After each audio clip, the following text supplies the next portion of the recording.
Bonjour, on se retrouve aujourd'hui pour le tirage des Capricornes pour ce mois de mai 2020. Alors, pour ce faire, ce mois-ci, j'ai utilisé le tarot du chercheur de vérité. Voilà, donc j'ai pris 2 cartes normalement, mais bon, apparemment les Capricornes, c'est comme les béliers, hein. Bête à cornes, c'est gourmand, hein. Donc, nous avons la première carte qui va nous parler de l'énergie du mois de mai d'une manière générale, d'une manière pour tout le monde en fait, hein. Qu'est-ce que ce mois de mai porte en lui, on va dire. Et puis, pour les Capricornes, donc plus particulièrement, bah, vous avez eu 2 cartes, hein. Et puis voilà, ça sera 2 cartes d'énergie vraiment pour les Capricornes, donc Soleil en Capricorne, Lune en Capricorne, Ascendant en Capricorne. Ensuite, j'ai pris donc les cartes mystiques de Mademoiselle Lenormand en 5 cartes, évidemment, pour donner un éclairage supplémentaire au tarot. Ensuite, donc, j'ai pris le Osho Zen Tarot, histoire d'avoir une petite carte de réflexion, une petite carte à travailler à l'intuition. Moi, je vais la travailler à l'intuition par rapport au tirage. Très souvent, bah en fait on a des cartes qui vont dans le sens de ce que le tarot m'a fait ressentir, mais je vous invite justement, quand je vais vous la montrer, à mettre pause, et histoire de vous l'interpréter pour vous-même et de vous l'approprier, et du coup, si vous avez une interprétation différente que la mienne, de privilégier votre interprétation. Voilà. Je vais réussir à parler. Ensuite, donc, j'ai pris les cartes du bien-être, voilà, de Sheridan Richardson. Et puis, si vous vous posez la question d'où vient cette carte, eh bien, elle vient du Portail des 12 d'Alias Kay. Je savais pas comment l'utiliser dans ce tirage-là. J'ai voulu l'intégrer, en fait, à la dernière minute. Je sais pas, il m'a appelé à la dernière minute. Je savais pas trop comment l'intégrer, parce que mon schéma était déjà fait, en fait, hein. Je travaille mes schémas un petit peu en amont quand même, hein, histoire de pas arriver en mode trop je sais pas trop quoi faire. et donc voilà, la prochaine fois il viendra sûrement d'une autre manière, et on essaiera peut-être à un moment ou à un autre de toute façon de faire un tirage à base de peut-être d'Alias Kay, peut-être, on verra. Ou avec un Lenormand ou un tarot, on verra. Alors, pour l'énergie générale du mois de mai, pour tout le monde, ça ne sert à rien de regarder, c'est la même comme vous voyez, donc allez directement au tirage si vous avez déjà vu une autre ou 2 autres vidéos. Donc c'est la mort. La mort, ça a bien évidemment un écho particulier en ce moment dans nos vies, dans nos sociétés. Voilà, c'est quand j'ai vu cette carte là, je me suis dit évidemment que elle va prendre un écho particulier, mais la mort c'est avant tout une transformation très importante et très profonde, un changement radical très profond, c'est la mort mais aussi la renaissance, d'accord? C'est un peu le cercueil du Lenormand. C'est une carte qui va donc nous parler de changement, c'est une carte qui va nous demander d'être adaptable et d'accepter les réalités, quelles qu'elles soient, d'accord? Ça va nous demander justement d'accepter, d'accueillir les transformations qui seront sûrement nécessaires pour rebondir et aller de l'avant. Il y a sûrement des inquiétudes liées à ce changement et aux conséquences de ce changement pour certains d'entre nous, ce qui sera évident. Je veux dire, à partir du moment où des choses prennent fin et où il y a ce laps de temps d'adaptabilité justement entre ce qui a pris fin et la nouvelle réalité, eh bien ça fait naître des inquiétudes, c'est logique. On aura peut-être besoin de faire le dos rond, et je vous invite à faire le dos rond si besoin, parce que ce changement c'est aussi un renouvellement, c'est aussi quelque chose qui apportera du renouveau, et forcément quand on dit renouveau, il y a une période où on a des nuages, où on ne voit pas bien, où on a tendance à s'accrocher ou à vouloir remettre en place ce qui était auparavant, et ce n'est souhaitable pour personne, sinon la carte de la mort ne serait pas sortie, d'accord?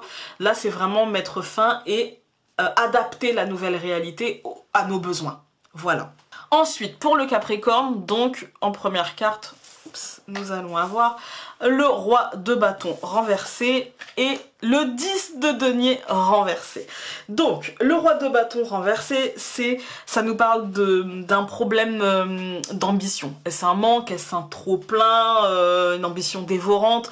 Il y a une forme dans les actions, en fait. Est-ce que ce que je mets en place, je le mets en place d'une manière agressive, vous voyez, d'une manière ouais, dévorant d'ambition, quitte à écraser les autres, il n'y a pas de problème, j'y vais, voilà. Ou au contraire, est-ce qu'on est un petit peu trop précautionneux, ou est-ce qu'on est un peu guidé par les inquiétudes liées justement à cette transformation très profonde du mois de mai? Il y a un problème avec la notion de pouvoir et la notion d'autorité, en fait, hein. Quand je dis la notion de pouvoir, c'est que puis-je faire? Voilà, c'est pas le pouvoir, ça c'est plutôt dans l'autorité. Il peut y avoir un excès d'autoritarisme, il peut y avoir un manque d'autorité, parce qu'on ne sait pas trop sur quel pied danser, mais il peut y avoir aussi justement un problème avec le ce que je peux faire, ce que je dois faire, voilà, c'est un déséquilibre assez profond dans les actions à mener en fait, parce que peut-être qu'on n'a pas forcément la vue. On est peut-être encore dans les nuages, hein. Donc pour vous les Capricornes, il y a une forme de je sais pas, en fait, là je sais plus, en fait, hein. Là je suis perdue, vraiment. Ça peut aussi représenter une personne qui peut concrètement vous bloquer et du coup vous mettre dans le je suis perdu. Qu'est-ce que je peux faire contre ces actions-là? Comment puis-je me défendre? Comment puis-je finalement montrer que bah non, je suis pas d'accord en fait, hein, et que ça ait une réelle conséquence en fait, la manière dont je vais le montrer. Ça me parle aussi du respect que vous devriez avoir par rapport à votre pouvoir personnel et par rapport au pouvoir personnel des autres. D'accord? Essayez de trouver le juste milieu pour que votre pouvoir personnel n'empiète pas en fait sur le pouvoir des autres, leur pouvoir personnel. D'une manière concrète, ne pas imposer un point de vue parce qu'il vous est favorable à vous, alors qu'il serait complètement défavorable à l'autre. D'accord? Il y a une notion comme ça. D'une manière générale, cette carte, elle vous demande d'avoir confiance en vous, parce que quand le roi de bâton est droit, il y va avec confiance. Voilà, il a confiance en lui, il y va avec confiance. Mais là, vous l'avez renversé. Il y a peut-être justement un besoin, une nécessité de vous faire confiance, en fait, hein. Et enfin, nous avons donc à côté le 10 de denier renversé, lui aussi, qui vous dit que ce roi, justement, cette sensation d'être perdu, ça peut concerner justement vos souhaits de réussite sociale, de réussites individuelles, d'accord?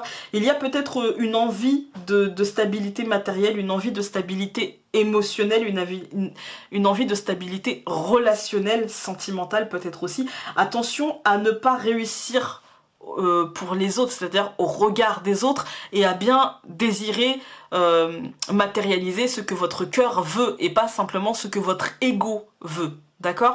Parce que justement ça pourrait vous faire bah, vous pourriez finalement ne pas être satisfait réellement de ce que vous avez. En fait, si c'est par rapport à un truc social, je veux montrer que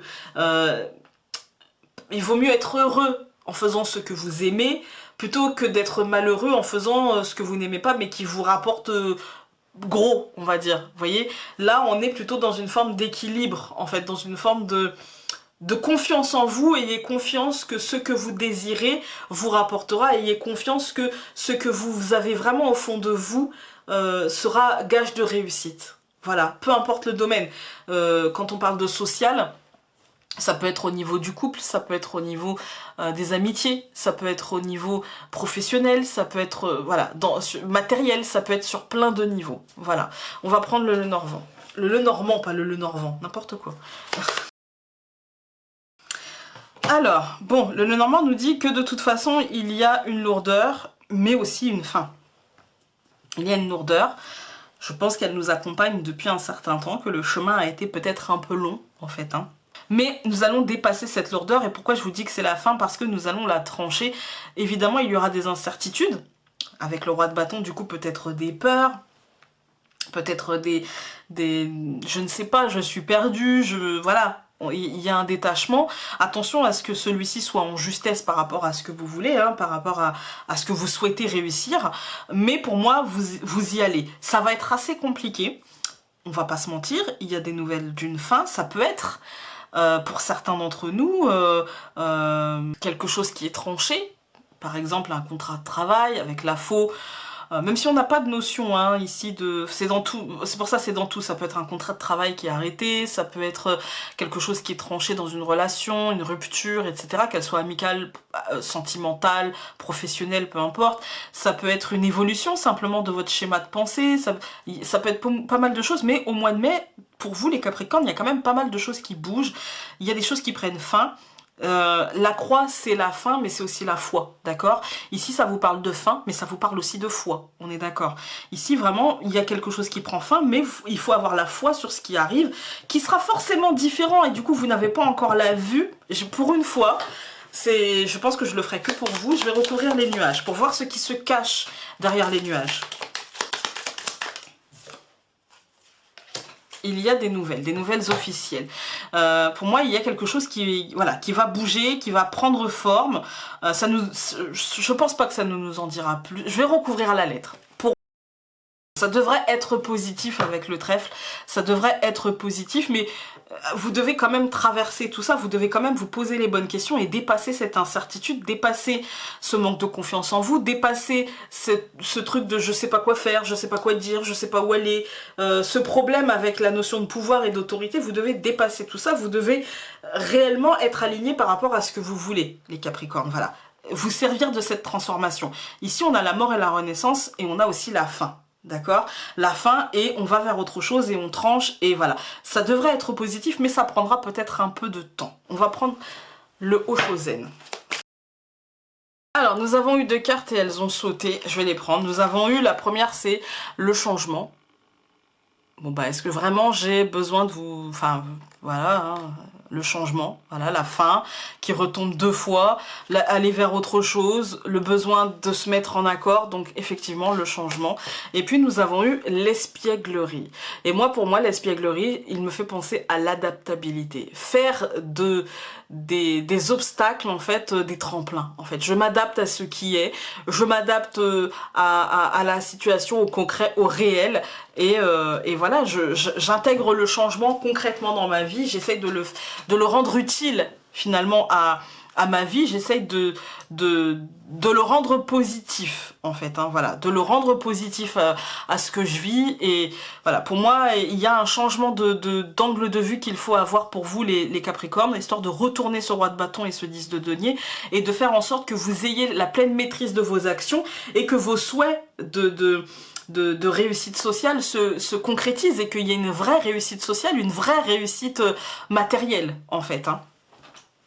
Matérielle, sociale, concrète dans votre vie, même relationnelle, parce que les deniers c'est aussi le relationnel.